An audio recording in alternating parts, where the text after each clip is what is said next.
భూతాలదేవి బేతాళ మాంత్రికుడు 4వ భాగం.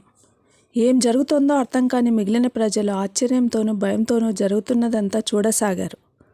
మరికొంతమంది పరుగున రాజకోటకు వెళ్ళి జరుగుతున్నదంతా సేనాని శూరసేనుడికి వివరించారు.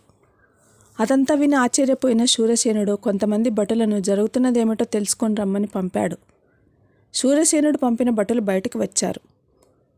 కొంత దూరం నడిచాక వారి పాదాలు కదలడానికి వీలు లేకుండా నేలకు అంటుకుపోయాయి. ఎంత ప్రయత్నించినా సరే వారి పాదాలు కదలడం లేదు. అంతే అక్కడే ఆ భటులందరూ శిలా విగ్రహాల్లా కదలలేక అక్కడే నిల్చుండిపోయారు. మరోచోట చెట్ల కొమ్మలు వాటంతట అవే విరిగిపోయి గాలిలో తేలుతూ అందరి ఇళ్లలోకి వెళ్ళి పడసాగాయి. ఇంటిగలవారు ఆవేశంతో బయటకు వచ్చి అక్కడెవరూ లేకపోవడంతో మిన్నుకుండిపోతున్నారు. ఇంతలో రాజభవనం నుండి మరికొంతమంది భటులు వచ్చారు. వారందరూ హఠాత్తుగా పైకి లేచి కోట బుర్జుల మీద కూర్చుండిపోయారు. అక్కడి నుండి కదలడానికి వీలు లేకుండా బుర్జుల మీద అంటుకుపోయారు. వారిని చూసిన అందరూ నవ్వుకుంటూ వెళ్ళసాగారు. వారిలో ఒకడి తలపాగా పైకి లేచి అక్కడ విగ్రహాల నిలబడి ఉన్న ఒక భటుడి మీద వాలింది.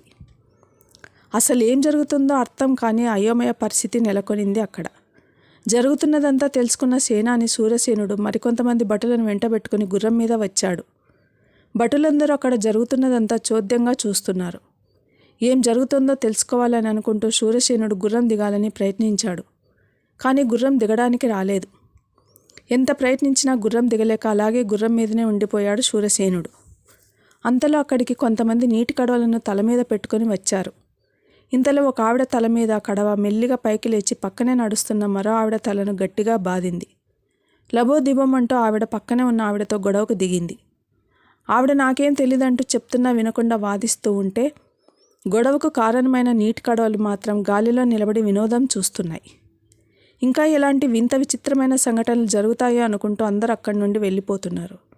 సేనాని శూరసేనుడు గుర్రం మీద నుండి దిగలేక అలాగే ఉన్నాడని తెలుసుకున్న మహామంత్రి మణిదీపుడు హుటాహుటిన సేనాని ఉన్న ప్రదేశానికి బయలుదేరాడు.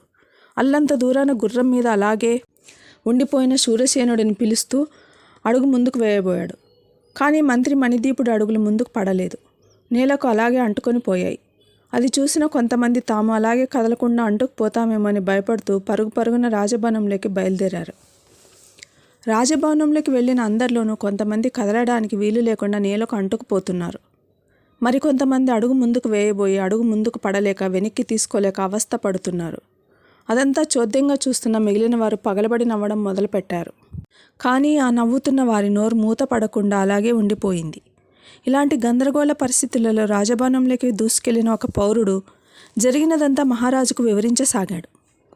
అలా వివరిస్తున్న సమయంలో ఆ పౌరుడు గాలిలోకి లేచి రాజసభలో ఉన్న ఒక పీఠంపై అంటుకుపోయాడు. అదంతా చూస్తున్న మహారాజుకు కలవరం మొదలైంది. మగధ రాజ్యంలో ఏం జరుగుతుందో, ఇలాంటి పరిస్థితులు ఎందుకు కలుగుతున్నాయో అర్థం కాక ఆందోళనగా విజయశీలుడి మందిరం వైపు బయలుదేరాడు. విజయశీలుడి మందిరంలో ధర్మశీలుడు అడుగు పెట్టగానే అక్కడ నిలువెత్తు సుందరమైన చిత్తరువు కంటపడింది. ఆ చిత్తరువులో ఒక అపురూప సౌందర్య రాశి కొలువు తీరి ఉంది. అంతలో అక్కడికి వచ్చిన విజయశీలుడు తండ్రిని చూసి తత్తరపాటుగా ఈమె కుంతల రాకుమారని వివరించాడు. తల పంకించిన ధర్మశీలుడు మాట్లాడక రాజ్యంలో జరుగుతున్న పరిస్థితులను వివరించాడు. అప్పటికే కొన్ని సంఘటనలను విని ఉన్న విజయశీలుడు ఈ సంఘటనలకు పరిష్కారం కనుగొనడానికి బయలుదేరుతానని ధర్మశీలుడితో చెప్పాడు.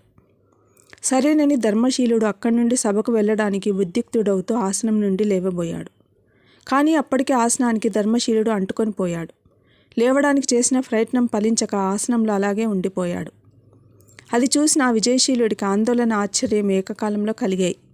ఏది ఏమైనా ఈ పరిస్థితులకు కారణాలు అన్వేషించి సమస్యను పరిష్కరించక తప్పదనుకుంటూ ధర్మశీలుడికి ధైర్యం వహించమని చెప్పి అక్కడి నుండి వెళ్ళిపోయాడు.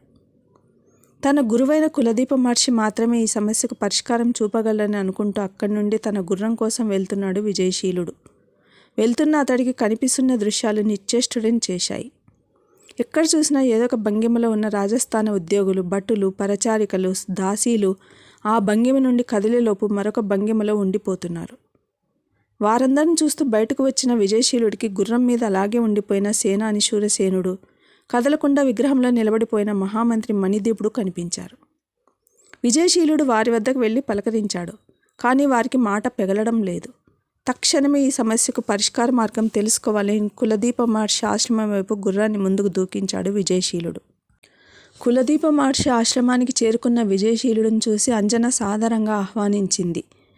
అక్కడే ఉన్న వినయశీలుడు తన సోదరుడిని చూసి ఆశ్చర్యపోయాడు.